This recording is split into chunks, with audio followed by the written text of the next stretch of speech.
పోతామని చెప్పి కూడా నేను మీ అందరికీ హామీ ఇస్తున్నా. ఇంకో పక్కన నేను నిన్న మొన్న మాట్లాడాను.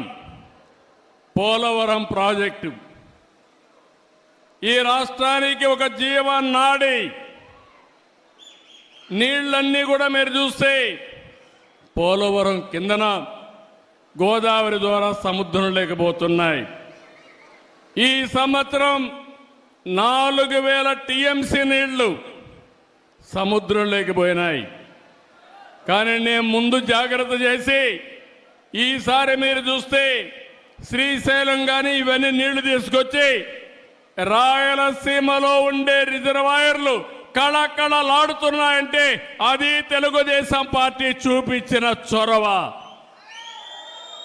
ఇప్పుడు నేను ఆలోచించింది, పోలవరం నుంచి దగ్గర ఒక 200 నుంచి 300 టీఎంసీ నీళ్లు రాయలసీమకు వస్తే ఇంకా రాయలసీమను ఎవ్వరూ పట్టలేరని చెప్పి కూడా నేను మీకు తెలియజేస్తున్నా. ప్రగతి వైపు పరుగు పెట్టే పరిస్థితి వస్తుంది. అందుకే పోలవరాన్ని మళ్ళీ పట్టాలెక్కించాం. ఈరోజు ఇక్కడికి వచ్చాను. పోలవరం మీరు చూస్తే పోయిన ప్రభుత్వం డయాఫామ్ వాల్ని ముంచేసి పోలవరం ప్రాజెక్టు గోదావరిలో ముంచేశారు. ఈరోజే మళ్ళీ కేంద్ర సహకారంతో 12,200 కోట్ల రూపాయలు ఫేజ్ 1 కింద డబ్బులు ఇస్తే డయాఫామ్ వాల్ కూడా ప్రారంభిస్తున్నాం. 2 సంవత్సరాల్లో పోలవరం పూర్తి చేస్తామని మీ అందరికీ హామీ ఇస్తున్నా. ఇప్పటికీ పోలవరం కృష్ణ అనుసంధానం చేశాం. కృష్ణా డెల్టాలో వాడే నీళ్లు శ్రీశైలం ద్వారా రాయలసీమకి ఇచ్చాం. అందుకే నేను ఆలోచిస్తున్నాను, రేపు రాబోయే రోజుల్లో గోదావరి, పెన్నా, పోలవరం, బనకచెర్ల వరకు అనుసంధానం చేయగలిగితే అది ఒక గేమ్ చేంజర్గా తయారవుతుంది. ఇంకా ఇబ్బందే ఉండదు.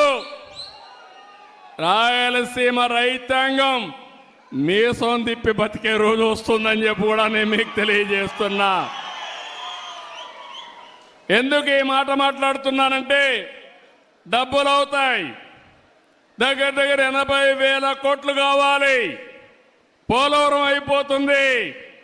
నా జీవితాశయం ఎట్టి పరిస్థితిలో బనకచెర్లకు నీళ్లు తీసుకొస్తే అక్కడి నుంచి తెలుగు గంగ, హంద్రి నీవ, నగిరి గాలేరు ఇక్కడి నుంచి నేరుగా ఎక్కడికంటే అన్ని జిల్లాలే కాకుండా సోమశిలకెళ్ళి, కందలేరుకెళ్ళి మళ్ళీ తిరుపతికి వచ్చి వెంకటేశ్వర స్వామి పాదాల చెంత బాలాజీ రిజర్వాయర్కు నీళ్లు వచ్చే పరిస్థితి వస్తాయి.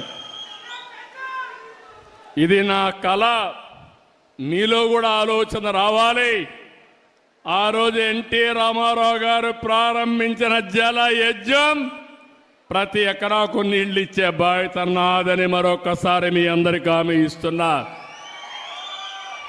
ఎట్లొస్తాయని కూడా మీరు ఆలోచిస్తే పోలవరం నుంచి కృష్ణాకు వచ్చిన తర్వాత Nagar Sagar right main canal దగ్గర ఆ నీళ్లు తీసుకొచ్చి అక్కడ ఒక రిజర్వాయర్ కట్టి అక్కడి నుంచి ఇంకా ముందుకు తీసుకుపోతే ఏదైతే వెలుగొండ ప్రాజెక్టు ఉందో అక్కడ కూడా నీళ్లు ఇచ్చి అక్కడి నుంచి నల్లమలై ఫారెస్ట్ కట్ చేస్తే లోపల ఒక టన్నల్ వేస్తే నేరుగా బనకచెర్లకు నీళ్లు వస్తాయి. ఎవరు ఊహ రాలేదు. కానీ నేను అనునిత్యం ఆలోచిస్తున్నా, రాయలసీమ రుణం ఎట తీర్చుకోవాలి. నేను కూడా పుట్టింది రాయలసీమలో, పుట్టా రాయలసీమ బిడ్డ. ఈ రుణం తీర్చుకోవాలనుకున్నప్పుడు రాష్ట్రాన్ని అభివృద్ధి చేస్తాం. కరువు జిల్లాలైన రాయలసీమని అభివృద్ధి చేసే బాధ్యత తీసుకుంటానని చెప్పి కూడా నేను మీకు తెలియజేస్తున్నా.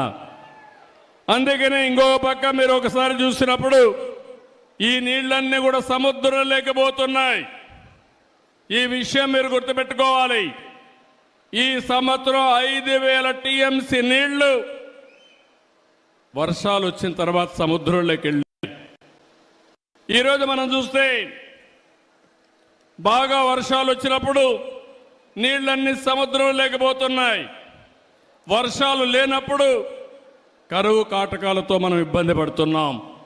ఈ రెండు కూడా అనుసంధానం జరగాలంటే, కరువు రహిత రాష్ట్రంగా తయారు కావాలంటే నదుల అనుసంధానమే ఏకైక మార్గం. ఇది సాధ్యం. ఒకప్పుడు ఇంత టెక్నాలజీ లేదు, ఇప్పుడు టెక్నాలజీ వచ్చింది. ఇది చేసి చూపిస్తామని చెప్పి కూడా నేను మీకు తెలియజేస్తున్నా. ఇంకో పక్కన మీరు ఒకసారి ఆలోచిస్తే ఈ జిల్లాలో కొప్పర్తి, ఇక్కడే కడపలో 2,300 కోట్ల రూపాయలు కేంద్రం ఇచ్చారు. కొప్పర్తిని ఒక పారిశ్రామిక కేంద్రంగా తయారు చేసే బాధ్యత, మీకు ఉద్యోగాలు ఇప్పించే బాధ్యత నేను తీసుకుంటానని చెప్పి కూడా నేను మీకు తెలియజేస్తున్నా. ఇంకో పక్క స్టీల్ ప్లాంట్ కూడా ఉంది, దాన్ని కూడా పర్సూ చేస్తున్నాం. అది కూడా వస్తే ఈ జిల్లా ప్రగతి జరుగుతుంది. ఇంకో పక్క ఇది కాకుండా ఎంఎస్ఎంఈ పార్క్ ఒకటి ఇక్కడ పెట్టి ఇంతకుముందు ఆఫీస్ ఉంది, దాన్ని ఎక్కడా మార్చడం లేదు, ఇక్కడే ఉంటుందని కూడా మీ అందరికీ హామీ ఇస్తున్నా. నా ఆలోచన ఒకటి,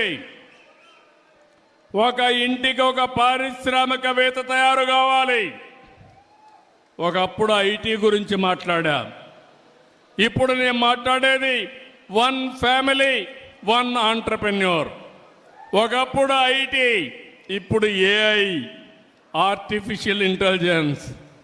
మీ ఫోన్లో మీరు ఏది కావాలన్నా, ఏ సజెషన్ కావాలన్నా తీసుకునే పరిస్థితి వచ్చేసింది. ఇంకా ఆఫీసుకు పోయే పని లేదు. ఈరోజే ఓపెన్ చేయాల్సింది, కానీ కొన్ని కారణాల వల్ల చేయలేకపోయాం. ఈ నెల చివరిలోనే వాట్సాప్ గవర్నెన్స్ తీసుకొస్తున్నా. మీ సెల్ ఫోన్లో మీకు ఏ పని కావాలన్నా ఒక మెసేజ్ పెట్టినా, మీరు మెసేజ్ పెట్టడం తెలియకపోతే మామూలుగా మీరు మాట్లాడినా మీకు ఆ పని చేసి పెట్టే బాధ్యత ఈ ప్రభుత్వం తీసుకుంటుంది. ఆఫీసులకు పోయే పని లేదు. ఆఫీసు